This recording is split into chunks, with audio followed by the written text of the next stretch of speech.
Ladies and gentlemen, welcome to this historic day where I am presenting you the first ever podcast from We Want Sports. Now, today's podcast will be a footballing topic that everyone loves. I mean, you gotta love the game of football, aren't you? It's just so beautiful, so simple, so different, you know? One of the beautiful things about football is that you could have, one of the very few sports where the best team in the world could play the worst team in the world, and somehow the worst team in the world could win. That's what I love. Now, what we do here, as you may not know, because this is the first one, is we have two sections of every podcast. One section will be the latest news, which will come later on. But the first part is I like to go over a specific scenario, maybe that one that's gone on, maybe one that's been rumoured. We'll just look into it in a bit of depth. So what we're going to look at today is something that's sort of been coming around a lot more recently, and it's sort of taken the world by storm. And I'm going to discuss, excuse me, whether or not the Chinese Super League is destroying football as we know it. Now, it's no sort of secret that a lot of high-profile players have moved recently to China, obviously because of lucrative deals. Excuse me. But why is it such an attractive offer? Because it can't just be as simple as you go over there, you get paid to this, these hundreds of £1,000s a week, and then you carry on with your career. So the first thing I want to bring up is obviously it was a point made, I think, by I'm not sure which pundit, but a sort of a good Sky Sports pundit who's usually sort of out and about, and he was talking about how, yes, the people go to play football in China and they get paid maybe £400,000-500,000 a week. But the problem is when they're so young. I mean, let's look at Oscar. I think Oscar's about 25, 26. He's signed a contract there, which will keep him probably more than 3 years. Now, in those 3 years, no one is watching him play football. Because I'm sorry, but there is no sort of... You don't go on Sky Sports or BT Sport or Setanta Sports, whatever your local sports station is, and there isn't Chinese football on. Chinese football is not broadcast anywhere. So how these players expect to go over there, yeah, they're going to earn loads of money, but when the contracts are up, no one's going to be looking at them. I mean, it was kind of similar when the MLS came around. The MLS was like this new haven for people, and it's different now because the MLS has got traction. It's getting itself on telly. It's now doing the balancing act of between getting some higher profile names and also some sort of like young American talent. But China seems to have kind of just gone above and beyond and just sort of prepared to buy anyone for any amount of money, despite the fact that they're not really very established yet. So when players like Oscar have finished up the contract, then they've got this problem of, you're now 28, yes, you've earned a shitload of money, but you've also been taxed around about 40% of that, and you've got to go somewhere after it. So where do you go? If no, I really doubt the Premier League would be open to taking these players, so really, the only other realistic place for them to go is other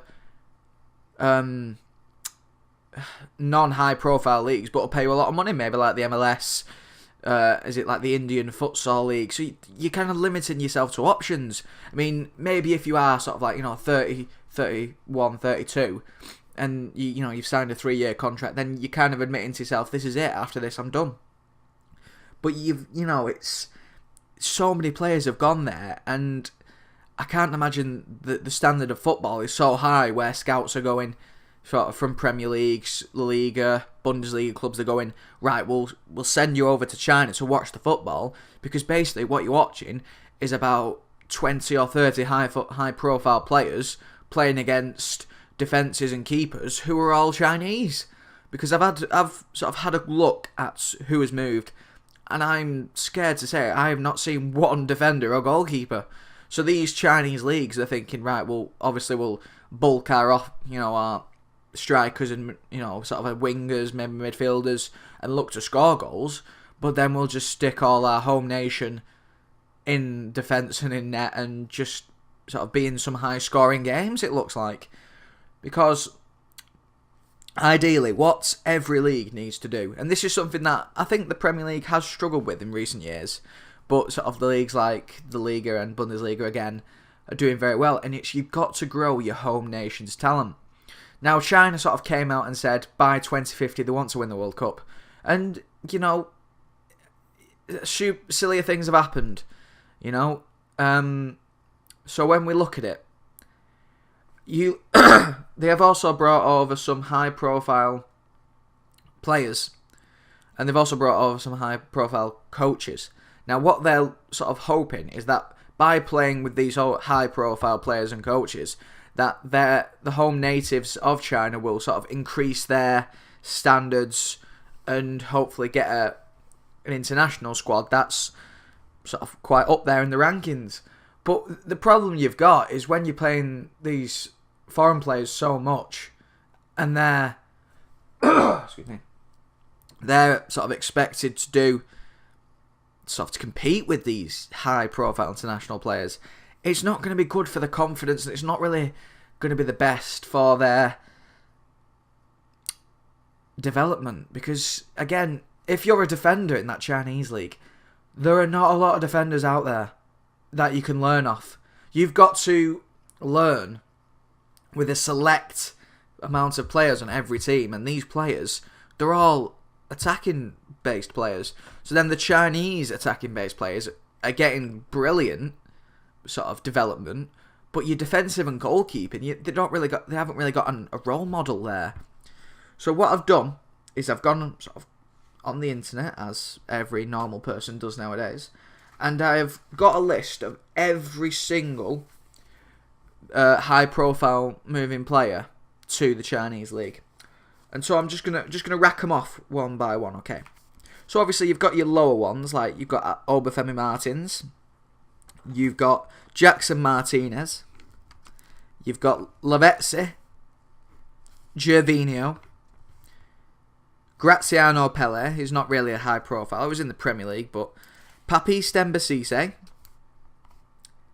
John Obi Mikel, and Alex Witsel. They're kind of like the well-known players, but not obviously like they won't be the stars of the teams. Maybe they will, maybe they don't. But you got to remember the transfer window is still open for a very long period of time. So I think there's about 10 or 12 teams. Okay. Now recently it came into effect that they're only allowed to field 3 high-profile international players, I believe it was. So, which I think is a very sensible rule at this moment in time, because you cannot go out there and say, right, sign as many high-profile players as you want, and then, we can't stop you. Because you've got to remember, the whole point of creating a high-profile league is so that you can get your own high-profile homegrown players and then get them ready for international level, because that's what the Premier League was originally about. Okay, the Premier League used to be full of English players. Now it's not the same, because a lot of teams realise that it's cheaper to purchase international players. There are more high-profile players out there because the international team of England isn't doing as well. So that's kind of just taken a sort of a domino effect, and this is where we are today. We haven't got a brilliantly established international team. We've got quite a good young academy team, but the problem is that they're becoming so high priced by clubs because they are English that they're struggling to sign them, so people are going abroad because they can get cheaper players. So the big thing is England, I think you only need in the Premier League, is it maybe like 5 or 6 in your squad? Maybe it's more, I'm not too sure. I don't know if it's the same for under 21s, but I think it's about 5, a minimum of 5 England international, well, not international, but senior English players in your squad. So there is sort of like argument there for, does it need to be increased? Which I think it might need to be increased. Obviously, if you're looking to, again, in sort of international level, you're looking to get better, and maybe something to do with the Brexit deal. Obviously, that's going on. That could be a stipulation of the Premier League. But sort of China, again, with having the 3 players, only 3 international players, that's a good way to start. because otherwise you've got a stupid amount of players going over there. Because now we're going to go through the big, high-profile players. Okay, so we'll start off. You've got Ramirez, Chelsea player. Very young player in terms of his position. I think he's about, again, mid-20s, if not just a bit older. And he's got about 8 to 10 years left. So he's going over there and he's really committing to staying there for a long time. Because otherwise, what happens when you're done? You're either going to have to go to another high-profile league and spend the rest of your footballing career playing at a very low level but for very high money, which some people are very happy to do, Then you've got Alex Teixeira. He came from, I believe, is it the Russian league? Again, very is a higher profile name.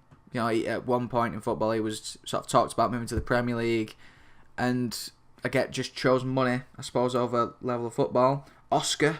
There was the whole saga with Oscar. Again, so young. It just seems that when these players are getting these offers, they're forgetting that the league is very new, and it's always risky with a very new league. Because again, we'll look at the MLS. Okay? So the MLS started off, and all these high-profile names were going there. But there was now, if you're looking, people are still going there, but the league is getting better and they're not really attracting as many as new, the older stars, because they don't need to. They're getting their Americans through, and it seems to be working quite well for them. Because, don't get me wrong, obviously, Steven Gerrard and Lampard went over there, Ashley Cole went over there, but those are players that are near the end of their career. It's not like they're turning around and signing Marcus Rashford, because then that really is a long commitment. But by signing the older players, yes, you're getting kind of like Sky Sports have looked at. They've thought, well, we'll put a few games in because they've got a few good, they've got old players out there, and some of the, the younger players are starting to come through, the Americans. But they're getting it right. They're making sure that they've got that good balance between, okay, we'll have a few marquee players, a few players that fans will want on the shirts because they've seen them in the Premier League back in the day. And they've also got the Americans where they can go, yeah, he is one of our own, and he's playing very well against these international players. Moving back to it, Hulk recently moved to China. Now, Hulk was supposed to be the next big thing at one point. Very rapid and strong winger, who, again, has been linked to the Premier League, been linked to Spain, he's been linked everywhere. But he was really someone that you thought, well, he might be able to do a job in one of these big leagues. Because playing in the Russian league, it's not a big league, so to speak. You've got one or two big teams who maybe make it into the Champions League. But I think you're seeing a lot of wasted talent going over there.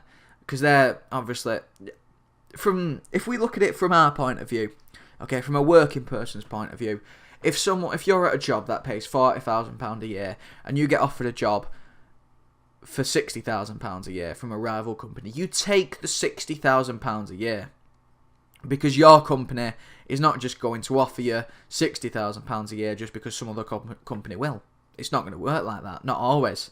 Some clubs, clubs in football and some businesses might do. They might, because you might be a really key player. But if they can just get another key player for a cheaper wage, then they're just going to let you go. And that's what you're seeing. Recently, if we look at Diego Costa, he's kind of leveraging this China deal to try and get more money a week. But what Costa's got to remember is that,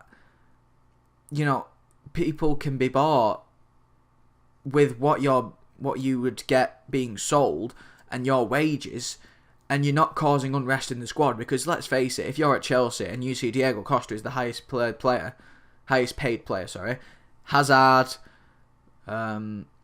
Courtois, maybe even Willian, are thinking to themselves, why aren't we on that kind of money? And that's where it kind of starts, which is why Arsene Wenger is being targeted at the moment by the publicity, because he won't break his wage barrier, which makes a lot of sense. Because yes, you have got players like Ozil and Sanchez. Now maybe they're an exception for Arsenal because they're the star players, but what's to stop them turning around and Walcott saying, I want more money? What's them turning around and saying, Giroud, I want more money? And then it starts this avalanche of players who want more money, but you've got to pay them because you're justifying that you're paying another good player. So it's very risky business with that. Maybe sort of a less big name now. Carlos Tevez, obviously, he's aged on quite a bit. He's probably coming towards the end of his career in the next few seasons. So he is kind of like a good example of someone who should move. Okay, you're looking at maybe 2 years of football left at a decent level for him, because he can then sort of establish himself as a name in Chinese football, be someone that the fans can go, you played for United, you've won the Premier League, played for City, you've played for some brilliant footballing teams. So we're not sort of treating you as a god, but you are quite high in our estimations. And that I'm okay with. Getting aged players to start the reputation of a high, sort of low quality league, is very important, because you're setting your foundations. You're saying, right, we'll start off by attracting these players who've got nowhere else to go. We'll pay them a lot of money, get up the quality of our league, and then start from there. Maybe we can attract higher quality players, and then get also our homegrown players of a higher quality. But you can't start just by buying high quality players, because then you've got to make sure that the league isn't just a farce in footballing terms, because the last thing people want to see is a football result of 23-23, because both of your defences aren't even equipped to handle all these brilliant attacking players going out there, because it'll become a farce. It will not work. It needs to be quality football, it needs to be watchable football, and it also needs to be marketable. China need to make sure that people in England, people in sort of Europe, in Asia, in Africa, everywhere in the world, that they think to themselves, oh, there's a game on telly tonight, oh, I'll watch that. Because you get that in the Premier League, you get that in the Liga, you get that in Bundesliga, and you get that in the Serie A. All those leagues, you get football that any sort of footballing fan will think to themselves, oh, go on, I'll watch it, see how good it is. Because if it's not good, we won't watch it. And if it's not high quality, then it won't make it. And then last but not least, we've got Paulinho. He used to play for Tottenham. Was a big name because he was doing well in the Premier League. But I think he was one of the more recent, sort of the first ones to move. And I keep questioning to myself, is it a good idea that players who are a lot younger are making this move? Because you're taking a very big risk with your career. Because it's not just as simple as at the age of 27, you can't just retire after getting £400,000 a week. Because Nick, you've got to remember, the tax rate, I think in China, is about 40%, similar to the Premier League. Or it might be more for footballers. So you could be losing maybe half of what you earn a week. And then you've also got to remember that, maybe you've decided to not to buy somewhere over there, but to rent somewhere. So you've got a constant outgoings sort of going on. So maybe down to it, you could leave with maybe like a couple million after all's said and done. I mean, obviously maybe a bit more, but who knows?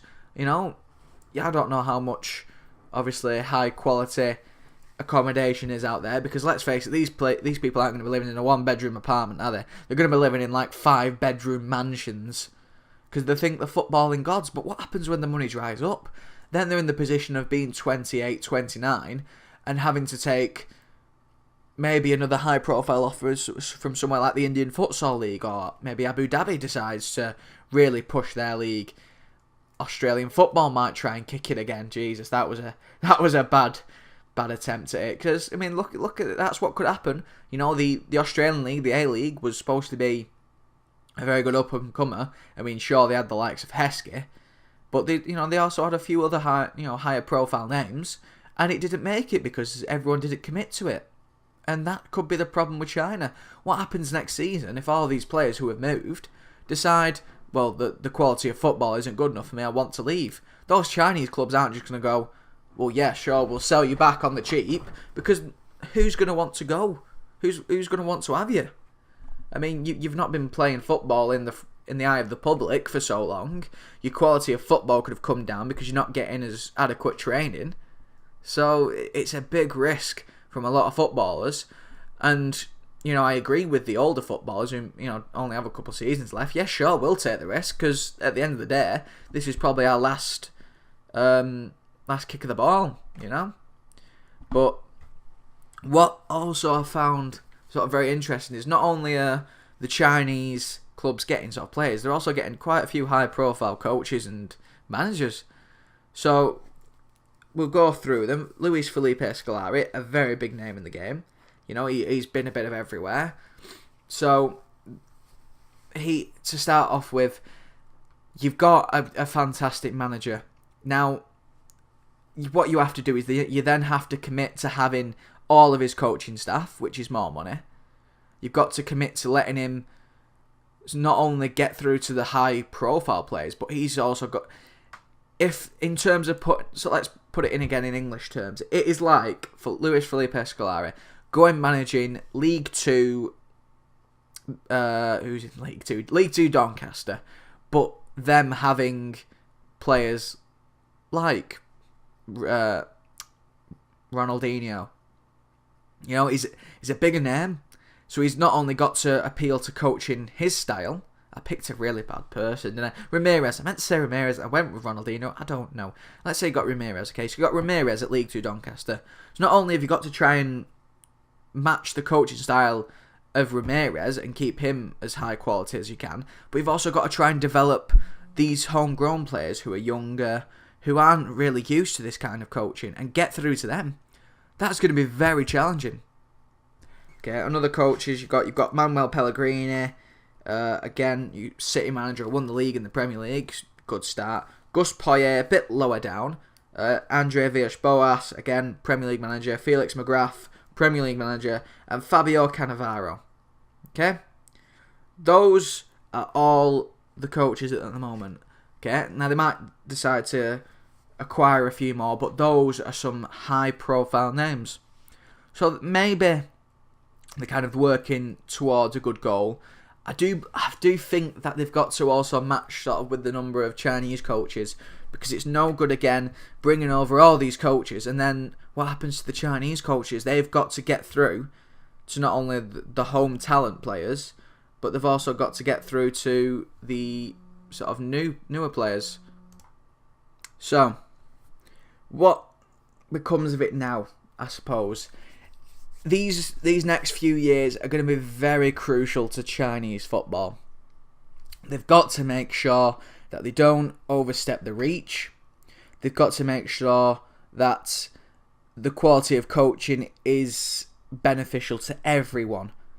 Okay, and they've got to kind of make sure that they try and get the footballing image out there. They've got to make sure that maybe they get televised within the coming years.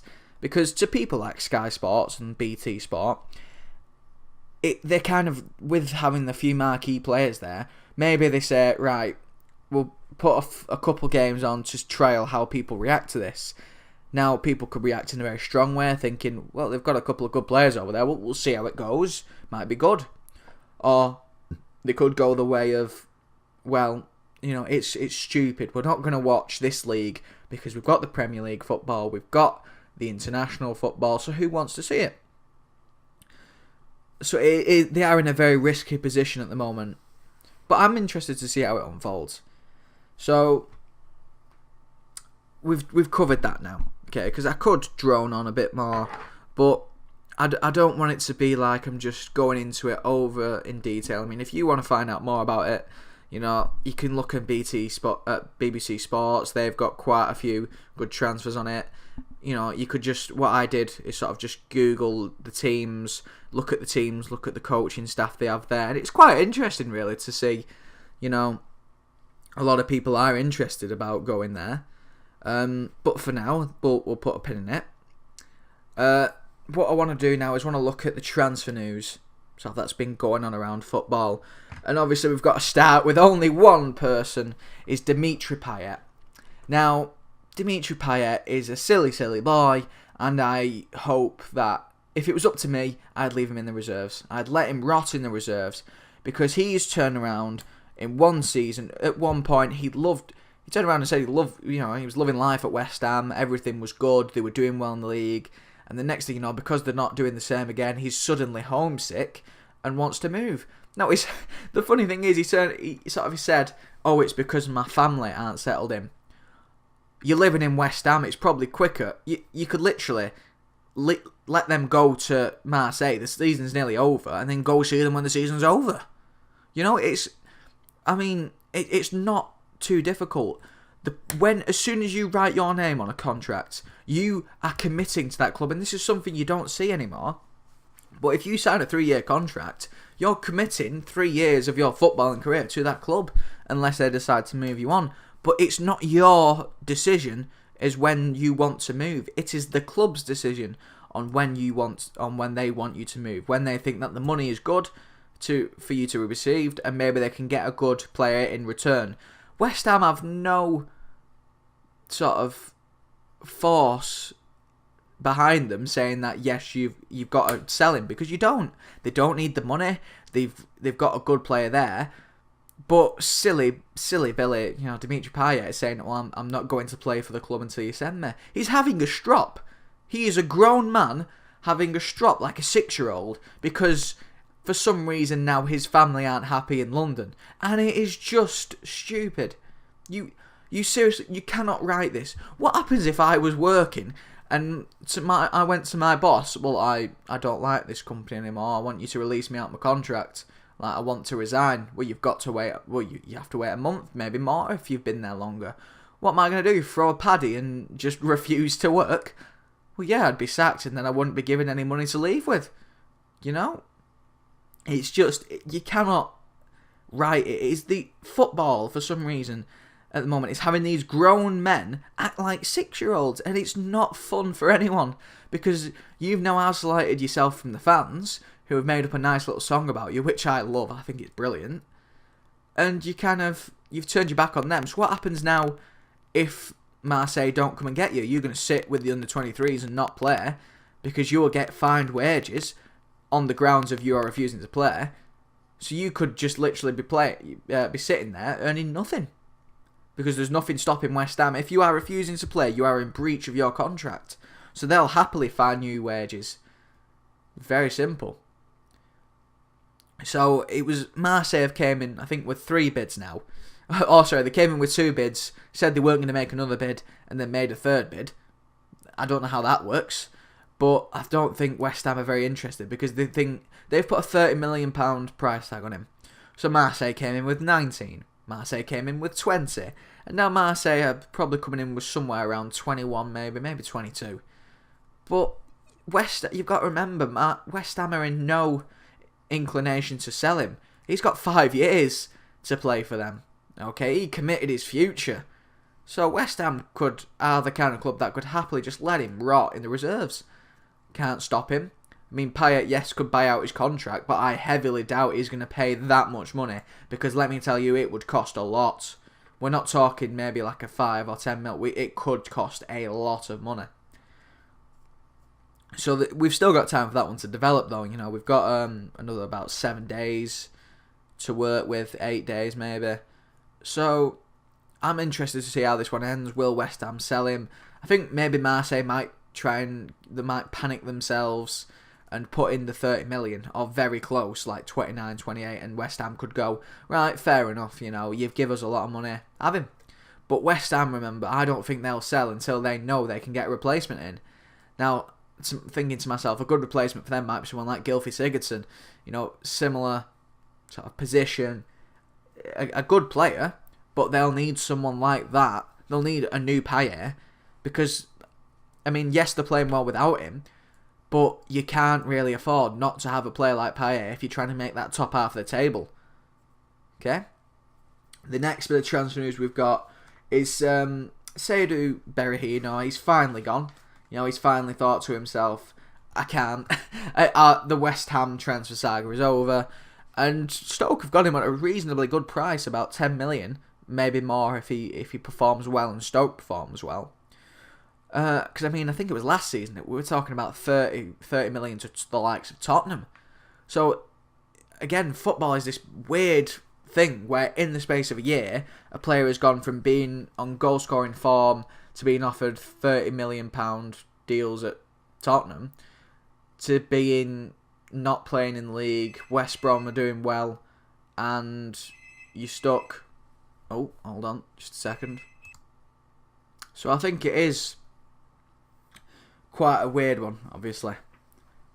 That, I mean, I suppose you could strike it down to things like injury, or you could strike it down to things like, you know, he was unhappy at the money he was on, or he wanted to move. But again, players don't get the choice of when they want to move. It is when the club wants to move you on. Because obviously, I think Berahino came out and said he would let his contract run out, he would not renew it, and then he could have moved for free. So are Stoke making a bit of a silly decision, saying, right, we'll buy you now? Or are they thinking to themselves, well, we're making sure we get him? Which, you know, fair, you can sort of argue with both sides, but I think he'll be a decent player for you, but he's not someone I at this moment in time, seeing how he's gone through rough patches, put your hopes on as your top goal scorer. Because yes, he could score 10 goals in 5 games, but then if he's injured for 5 games, he might not score for the rest of the season because he's out of form. He's unhappy. So I think it's a good chance to take for the money they've spent. It's not a silly amount of money to use. So next one we're looking at is Joseph. Is it Joseph Fonte? Or Fonte, we'll just call him Fonte. Has moved to West Ham. So West Ham have got themselves a nice little centre-back from Southampton. But I don't really get it. Because I'm sure Fonte came out and said he wanted to play sort of higher level of football. Now, West Ham and Southampton are literally right next to each other on the table. West Ham have had a bit of a turmoil season at the moment. Southampton have gone through a bit of bad form. But you want to move to a club which is at the same level of football by arguing you want to play at a higher level. No, not having that one. That is silly. Stupid. Because he's sort of, in the summer, he won the European Championships. So in his head now, he thinks he's a good player. He thinks, I've just won the European Championship. Well, in a Portuguese accent, of course. I don't do Portuguese accents, but he's thinking to himself, yes, I'm a very good player. I've just won the championship with Portugal. I want to be playing at a very good club. West Ham. West Ham isn't that club anymore. West Ham, last season, I completely agree with you. But this season, they've just lost something. Maybe it's Payet. Maybe it's just kind of that invincibility. Same with Leicester. Look at Leicester this season, you know. I mean, Southampton, they're always kind of in the mix at the top of the table. Like, in the top half of the table, sorry. So, you know, they're always around there. West Ham, they could have a great season, finishing 6th, and have a horrible season, finishing 14th. You've not got that consistency. But with Southampton, you're consistently around that top half of the table. So it just doesn't make sense to me. But I'm not a footballer. And that's kind of it for me for football. Because, I mean, I could go on to you about the leagues and whatnot, but I think I'll do that nearer the end of the season where it means a bit more. Because I am a big believer in, you know, just after Christmas, nothing is decided. I mean, yes, Chelsea are top by sort of a good few points, but it could all change when you play the rest of the Big Four. It's so complicated, and that's what I love about football, is that nothing's guaranteed. Leicester won the league last season. They're now 15th in the league. It's beautiful. I may, in future, go on about League 1, League 2, maybe Championship football, maybe international football if there's some big news, but I like to keep it about, you know, your home nation. It's a bit more interesting. So that's what we've got time for today.